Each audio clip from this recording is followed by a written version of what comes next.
We don't often get years like 2023 loaded with so many banger game releases, and yet so many layoffs. So many releases that I will be enjoying them for years to come as I comb through the backlog. It's time for our annual tradition of gathering some cool people in my Discord server to talk about our favorite games that we played this year, whether they came out this year or not. Sticking to the tradition, I'll be breaking tradition and discussing 2 games, starting with the oddball, being that I have been enjoying the absolute hell out of Pokemon Crystal Legacy. This is a ROM hack for Pokemon Crystal created by the PokeTuber The Smith Plays that revamps and tunes up the entire game while staying true to the original vision. This answered so many of my complaints and wishes for my favorite generation of Pokemon that the second I heard about it, I got playing and have already, quickly acquired the first 8 gym badges and made my way to the Elite Four so fast that childhood me would have thought I was a superhero. I've been primarily enjoying this through the wonderful MGBA emulator, but recently I've started playing it more on the Analog Pocket too. Crystal Legacy has basically an entire book for the changes being made to the game, but the highlights include things like fixing level scaling among gym leaders, increasing the difficulty a bit overall, addressing Gen 2 Pokemon representation in the wild and among gym leaders. All Pokemon are available with a single player playthrough, items are made more usefully available, the storyline has been improved a little bit, and Kanto has been given its own separate Pokemon League with a second Elite Four run, so you still get that extra tier of challenge at the end. Plus lots of quality of life stuff like unique Pokemon sprites for every Pokemon, HM deletion, TMs showing their names, and so on. You can get fossils from the ruins of Alph, catch the legendaries, and even get the GS ball to catch Celebi. This is the dream makeover for Pokemon Crystal, with everything still in place as you'd mostly remember it. I've gotten, busy as we have approached the holiday, but I was having so much fun with this that I blew through Johto in like a month. And I'm stoked to dig into Kanto soon. Gen 2 still holds up so well, in my opinion, and these quality of life fixes make it far more tolerable to, 22 years into playing it. I think a lot of the single player focused stuff wouldn't really have made sense at launch, given the obligatory trade evolutions and version exclusive Pokemon at the time. But this long after, when you just want to beat the game solo, this is certainly a lot easier. Plus, no more event exclusive mons either. The creator just released a massive update, adding an optional hard mode and making some much requested features, but unfortunately, it doesn't work with the saves from the original release, so I'll have to skip that for now, but it's definitely where you should start if you're playing. Links to the ROM hack are in the description. Okay, so I played a bunch of games this year, but very rarely do I ever choose a game of the year that came out that exact year. And of course, 2023 was no different because my favorite game that I played this year was a couple years old. It was Returnal on the PlayStation 5. I don't even like roguelikes. At least I didn't think that I did until I played this. And there's something about the mixture of bullet hell, a really curious and immersive mystery surrounding the narrative in the game, and this alien world, and just like the time loop really just took hold of my imagination, and I was just completely addicted to this game for the first, 2 months of 2023. And in a year when so many good things came out, things that I played a lot more, Returnal still stuck with me beyond just, the 115 hours that I put into Zelda Tears of the Kingdom. What can I say? It was absolutely my favorite game of the year. 2023 has been an incredible year for games. Let's just put things in perspective and look at some of the games that came out this year. We got Resident Evil 4 Remake, Super Mario Bros. Wonder, Spider-Man 2, Diablo 4, Street Fighter 6, Tears of the Kingdom, Mortal Kombat 1, and on top of all of that, Cyberpunk Phantom Liberty plus the insane 2.0 update that completely revamps the game, which by the way is free, also came out. And that's just naming a few titles. And while I haven't played every game that has come out this year, I have spent a significant amount of time playing actual new games for once. So you would think that I might actually pick a new game that came out this year, and yet there was another game. There was still another game that managed to steal away a significant amount of my attention. That game? Total War Warhammer 3. This is actually the second time that I've considered a Total War game for Game of the Year, but the first that I've given it. The first time was for Total War Attila. I was invited to play a co-op campaign of that game last year, and I just became obsessed. Total War isn't really my usual flavor of RTS game. I usually like things like StarCraft and Command & Conquer, so this was kind of weird for me. But we played Attila kind of as a mechanics primer to get me ready for Total War Warhammer 3. Now, I know that sounds crazy, but Total War all by itself is a very mechanically dense game, and that's before you even put the Warhammer stuff on top of it, so this made a good bit of sense. The Total Warhammer games are very complex compared to the other Total War games in the series. Every faction is wildly different with very wide-ranging abilities and mechanics to consider. Here's just a few examples of the factions we've played so far. Orcs. Fairly straightforward, just want to kill and make money, simple to pick up and play. Vampires, able to corrupt the lands and summon armies of the dead from the battlefields. Lose a huge fight and need to prep for the next battle? Quickly spin up an army with the surrounding corpse piles that you've left in your wake. High Elves, insanely powerful magic and artillery.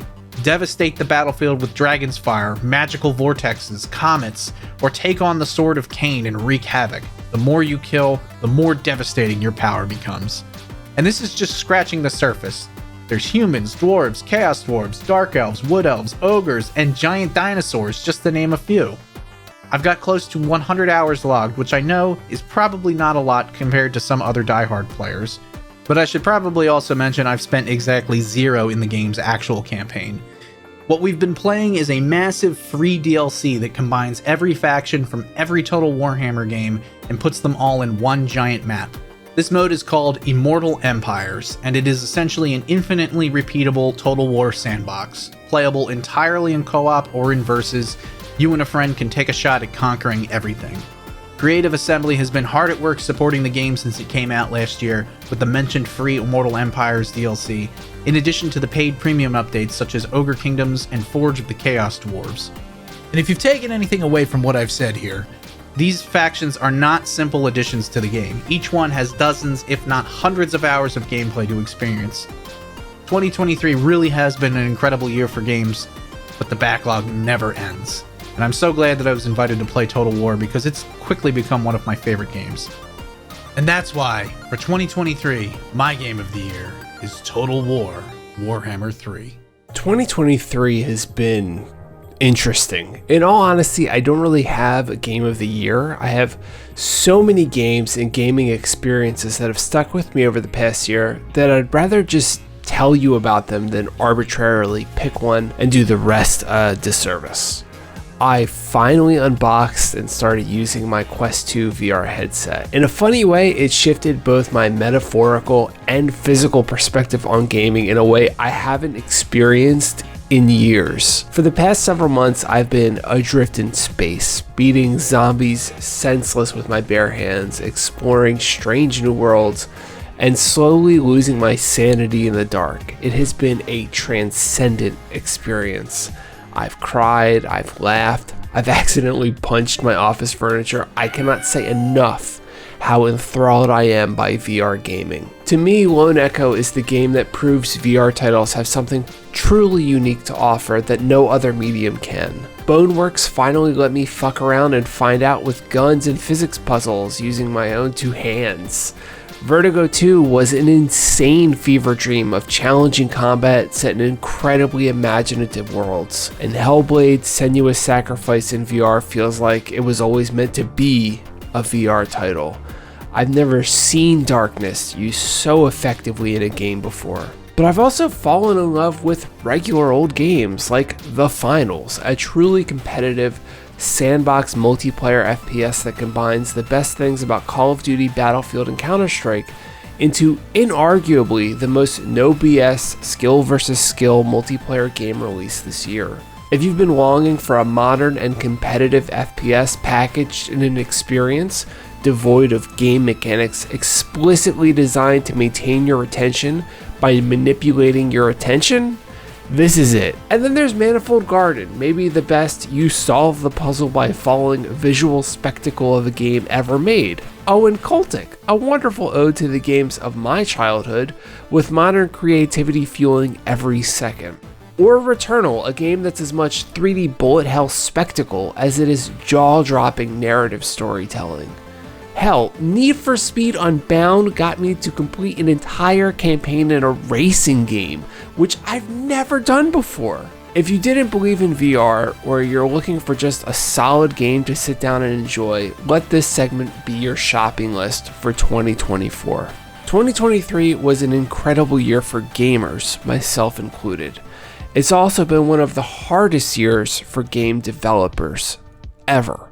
By the time you see this, it's likely we'll have blown past 10,000 employees across the industry being laid off, their jobs made redundant purely by greed. I hope next year is as good for the developers working tirelessly to create life-changing virtual experiences as this year has been for the people playing those experiences.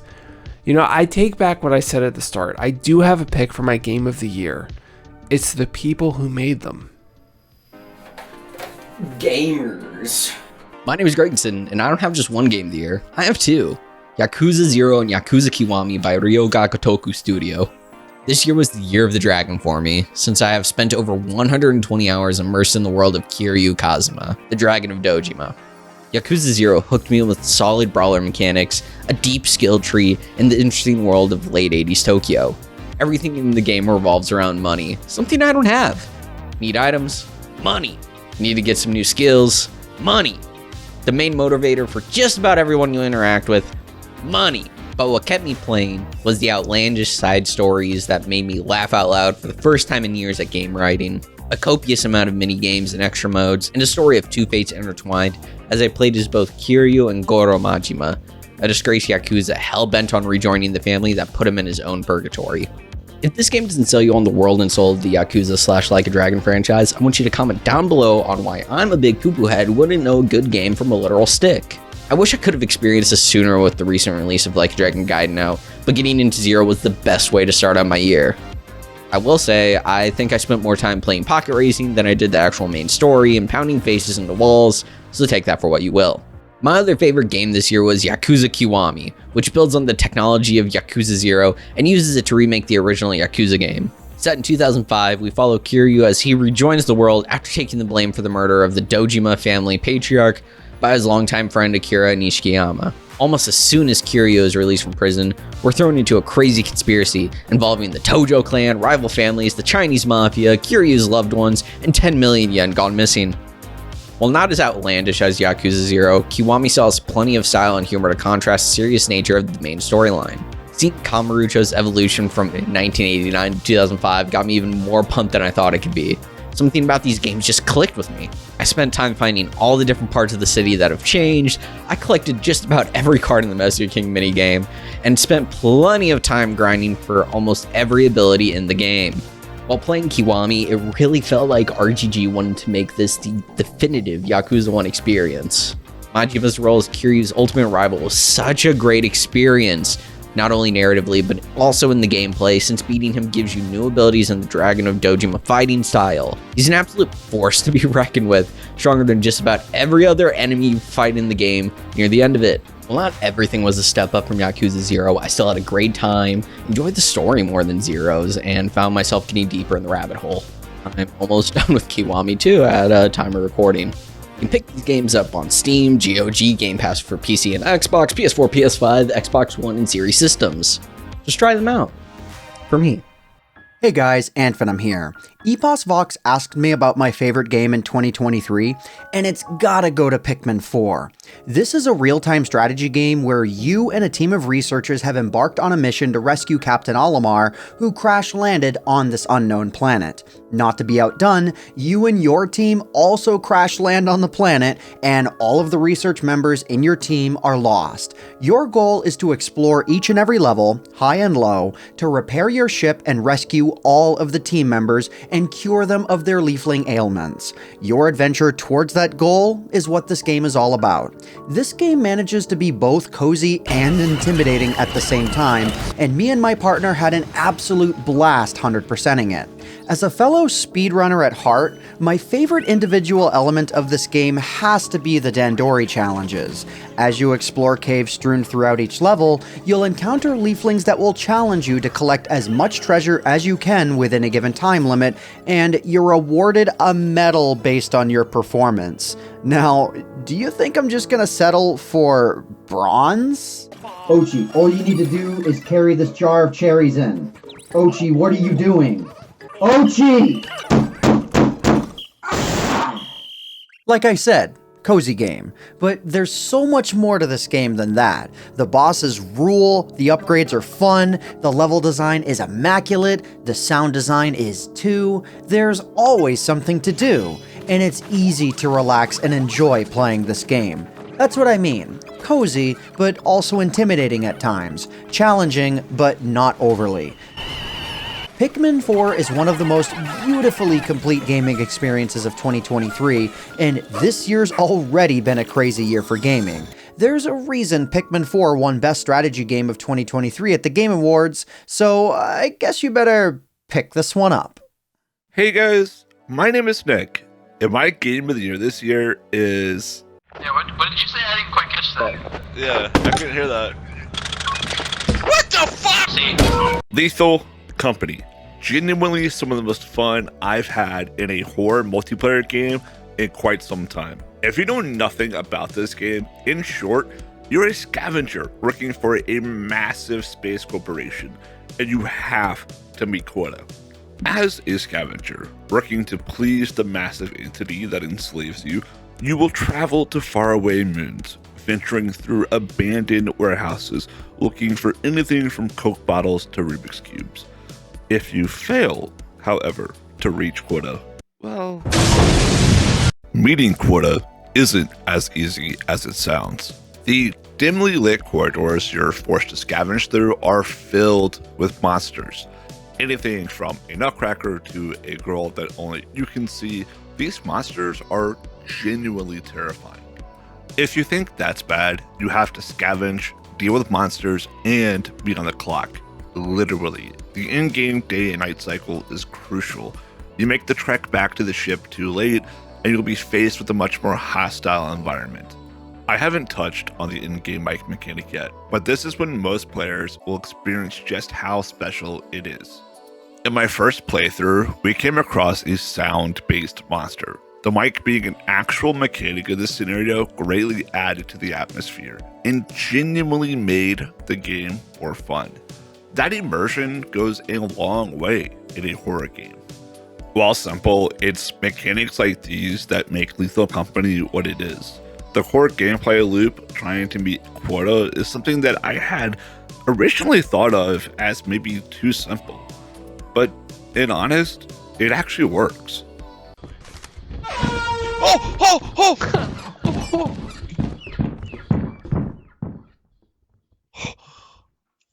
I don't like that.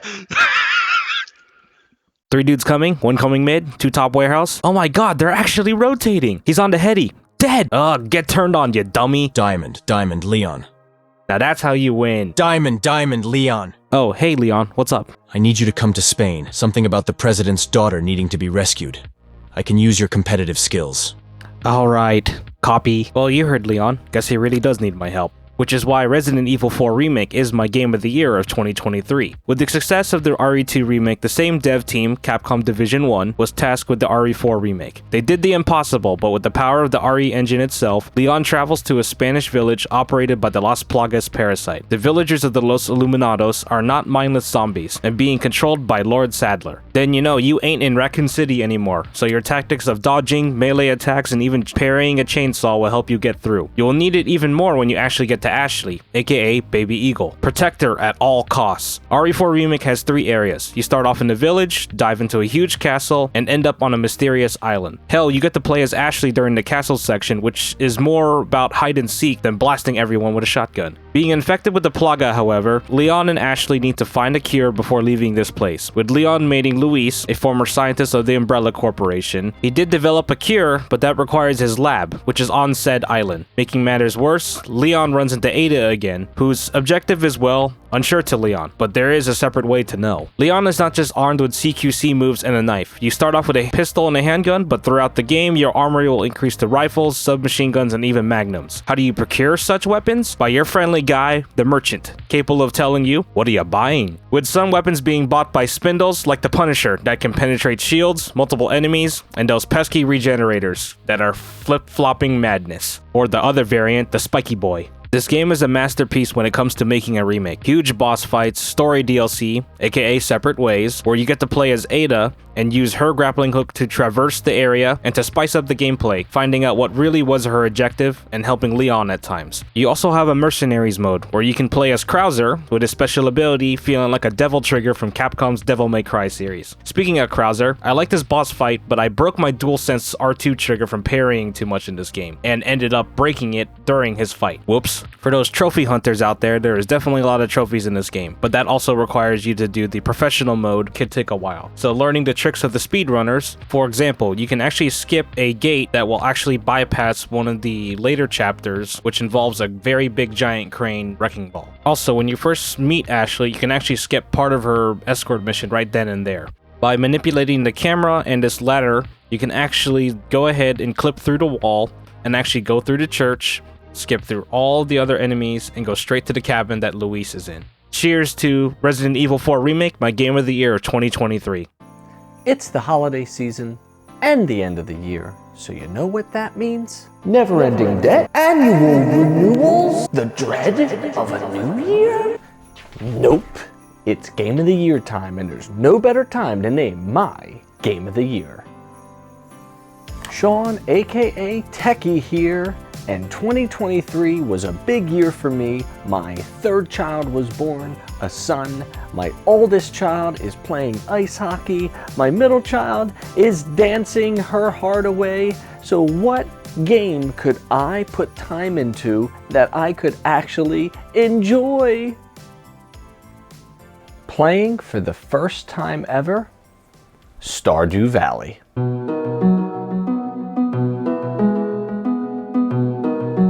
I first played this game on mobile, didn't like the controls, but still dropped 50 hours into it. Then I found a physical copy at a local GameStop, dropped $35 on it, and started a new file. To my surprise, the physical copy came with an old school manual, and I was giddy about it. There is one aspect of this game that keeps me coming back, and it's the unknown.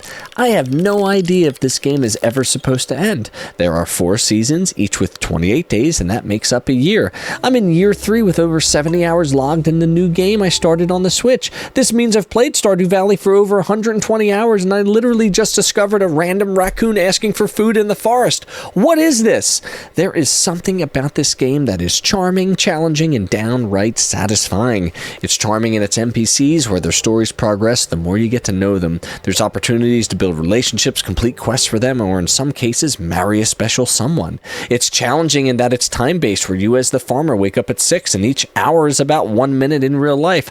No matter what, the day ends at 2 a.m. What you get done in that day is up to you. It's satisfying because the game makes you think about your day, how to best use your time, and best of all, selling your wares for in-game money. It has farming, combat, quests, and mixes in an RPG element. The characters are quirky, the environment is friendly, and the game challenges you in many ways. Forgot to do something? You'll just have to wait until next season. What? Did you make it to bed on time? Nope, you lost money and items. Did you die during combat? Sorry, those items you found are now missing. It's not all sunshine though. The game does require a grind, can often have repetitive tasks, and literally gives you zero direction on what to do. But despite all of that, Stardew Valley is my game of the year. So what are you waiting for? Go play this game.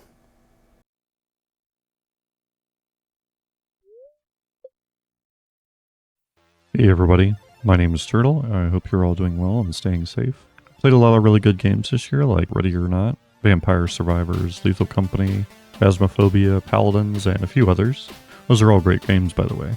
But this year, my game of the year is Cult of the Lamb. For a little backstory, Cult of the Lamb is an action roguelite similar to The Binding of Isaac. It's on PC and it's on consoles as well. It's primarily a single-player experience, but there are some optional multiplayer elements if you are a Twitch streamer and you use the Twitch extension. It allows you to play along with your chat, and they can create followers and benefit or hinder your game, which is pretty cool and adds a lot of, sort of randomness to the game. You play a lamb named Lambert, pun intended I'm sure, who's the last of their kind. You're sacrificed by the 4 bishops of the Old Faith, and after dying, you are brought before the One Who Waits. He asks you to start a cult in his name, resurrects you, and then your journey begins. That's a brief overview. I don't fully understand the story. There's a lot of There's a lot of symbolism in the game. You'll be hooked regardless. The game is separated into 2 parts. There is a sort of sim town building part, and an action roguelite part. The game's art and art style are incredibly creative and fantastic, and it has a bit of a Sin City hue to it at times. There's a lot of black and red. The music's phenomenal. I have a lot of the tracks on playlists, and I often, when I quit playing the game, I'll be humming them when I'm just doing stuff around the house or whatever. I can't let you listen to them for copyright reasons, but just go look them up on YouTube. At the very least, the game's soundtrack is worth listening to. By the way, I recommend a controller for this game if you decide to check it out. Something about the writing and the way the story plays out just really hit home for me. Interaction with your villagers makes you actually care about them and want to help them. Or if you want to be like a true cult leader, you can sacrifice them and do stuff like that. I don't want to say too much else to avoid spoilers, but trust me, go check the game out. It's really fantastic. Anyway, that's my game of the year. Thanks everybody for having me on again, and thanks for watching. Stay safe. Have a safe and fun holiday season, and I will see everybody next year. My second game is one that is topping Game of the Year charts everywhere. No, not Spider-Man. I'll play that next year after I finish Miles in the original. But what can I say about Baldur's Gate 3 that hasn't been said already? I'm not a CRPG fan, or at least I didn't think I was. I've tried a few times, and I just never got into them. I'd say I'm just not a fan of turn-based RPGs at all, given my back and forth relationship with most JRPGs as well, except my first pick was a freaking Pokemon game, so clearly that's not the deal breaker here. I don't know what it is, but my ADHD brain has never cared for the strategy and patience required for turn-based combat RPG when I could play something, hack and slashy like an ARPG and get mostly the same experience. But something changed this year, the perfect storm, if you will. First is actual D&D. I've been playing with an expanding group of friends through a couple different campaigns for about 4 years now, and the year of 2022 had me getting much more obsessed. I picked up a lot more source material, supported way too many Kickstarters at this point, and even picked up miniature painting. Videos on that linked below. This summer we did more in-person sessions, and I hosted my first one-shot, and now I'm DMing a full campaign for the first time. It's really doing it for me lately. Also back in March, I picked up Marvel's Midnight Suns after being convinced by Will, my community manager, to ignore the card game marketing and just play. I didn't think I'd like it, and I haven't gotten super far in it just yet because I keep getting pulled away, but it has started to change my mind on turn-based games earlier in the year. Baldur's Gate honestly wasn't even on my radar. My Baldur's Gate games were the Dark Alliance games on the PS2, Diablo Lights, as I call them. I was convinced my game obsession this year would be Diablo 4. I jumped on it on launch. I love Diablo.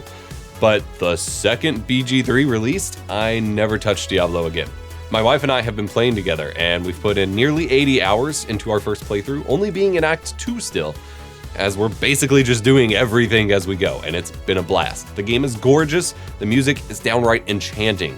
The story is pretty compelling overall, though I'm not a fan of some of the character attitudes and dynamics.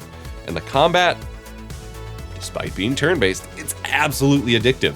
I thought being turn-based would take me away from what I typically expect from these games, Diablo. But the D&D 5e mechanics translate damn near perfectly to this kind of game, presenting a scale of both challenge and reward that I'm not sure I felt for a long time in video game battles. The depth of the world is insane, and they just keep making it better. Larian Studios have added a whole new epilogue to, in the game, along with extra fixes, lots of those, a whole bunch of little extra content, and there's tons of mods already to play a bunch of other races and stuff like that, on top of the pre-made and custom characters you can make. Along with basically no end of possible ending configurations, decisions to make, paths to take. I can tell I'm going to be playing this game for the next 15 years, easy. This game is an investment, but in the best possible way, as the depth of the experience and the time you are playing are completely in your control. The characters are hot, the world is dark, combat is brutal and satisfying, and the exploration is pretty rewarding. I've never played anything quite like Baldur's Gate 3, and we probably won't see another game like it again for a long time. Among massive crunch and layoffs despite high profits, Larian and BG3 are an absolute anomaly in the gaming industry right now. Given BioWare, the original Baldur's Gate studio, is absolutely floundering with the next Dragon Age installment as best we can tell, I'll be happy to keep making new unique characters and enjoying everything this beautiful game has to offer. pretty crazy games, both released this year and not. It has been a wild ride, and I can't wait to continue to check more off the list and go check out the games everyone else has talked about. Thank you so much to everyone who participated in this video. Links to their relevant profiles and everything will be in the description down below. Have a great holiday, and remember to be kind. Rewind.